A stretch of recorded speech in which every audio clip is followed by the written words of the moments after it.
কোটা আন্দোলন শুধু কোটার বিরুদ্ধে মেধার আন্দোলন না, আন্দোলনটা বেকারত্বের চাল ডাল আর ভাতের। শুধু 30% মুক্তিযোদ্ধা কোটা না, সব ধরনের কোটাকেই সংস্কার করা নিয়ে ভাবার এখনই সময়। 56% কোটা বহালের দাবি কি মুক্তিযুদ্ধ তথা সংবিধানের আদর্শের সাথেই সাংঘর্ষিক হলো না? 1972 সালে যখন কোটার প্রবর্তন করা হয়, দেশে তখন জেলার সংখ্যা 17টি। মুক্তিযোদ্ধা ও মেধা সব মিলিয়ে তখন কোটার সংখ্যা ছিল মাত্র 35টি। এখন 64টি জেলার কোটা, নারী কোটা, মুক্তিযোদ্ধা কোটা, উপজাতি কোটা, প্রতিবন্ধী কোটা, মেধা কোটা, সব যোগ করলে মোট কোটার সংখ্যা দাঁড়ায় 258টি। পৃথিবীর কোথাও এত বেশি কোটার সংখ্যা নেই। আমাদের পার্শ্ববর্তী দেশ ভারতেও কিন্তু কোটা আছে, কিন্তু সেখানে পরিবারের যে কোনো একজন যদি কোটার ব্যবহার করে ফেলে তাহলে বাকিরা আর পারবে না। অনগ্রসর পরিবারের হাল ধরতে সরকারের পক্ষ থেকে কোটা হলো একটা সাপোর্ট, যা একবার ব্যবহারযোগ্য। তাহলে আমাদের দেশের কোটার সিস্টেম কি সেভাবেও বিবেচনা করে দেখা যায় না?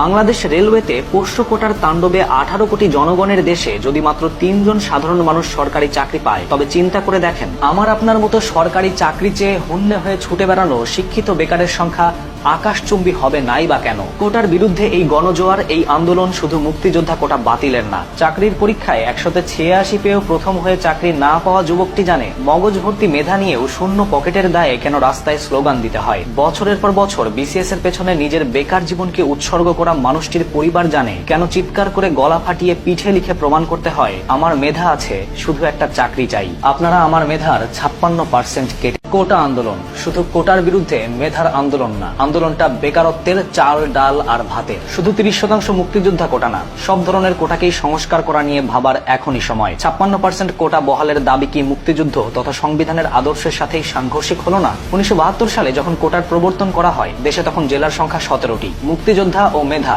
সব মিলিয়ে তখন কোটার সংখ্যা ছিল মাত্র 35টি। এখন 64টি জেলার কোটা, নারী কোটা, মুক্তিযোদ্ধা কোটা, উপজাতি কোটা, প্রতিবন্ধী কোটা, মেধা কোটা, সব যোগ করলে মোট কোটার সংখ্যা দাঁড়ায় 258টি। পৃথিবীর কোথাও এত বেশি কোটার সংখ্যা নেই। আমাদের পার্শ্ববর্তী দেশ ভারতেও কিন্তু কোটা আছে, কিন্তু সেখানে পরিবারের যে কোনো একজন যদি কোটার ব্যবহার করে ফেলে তাহলে বাকিরা আর পারবে না। অনগ্রসর পরিবারের হাল ধরতে সরকারের পক্ষ থেকে কোটা হলো একটা সাপোর্ট, যা একবার ব্যবহারযোগ্য। তাহলে আমাদের দেশের কোটার সিস্টেম কি সেভাবেও বিবেচনা করে দেখা যায় না?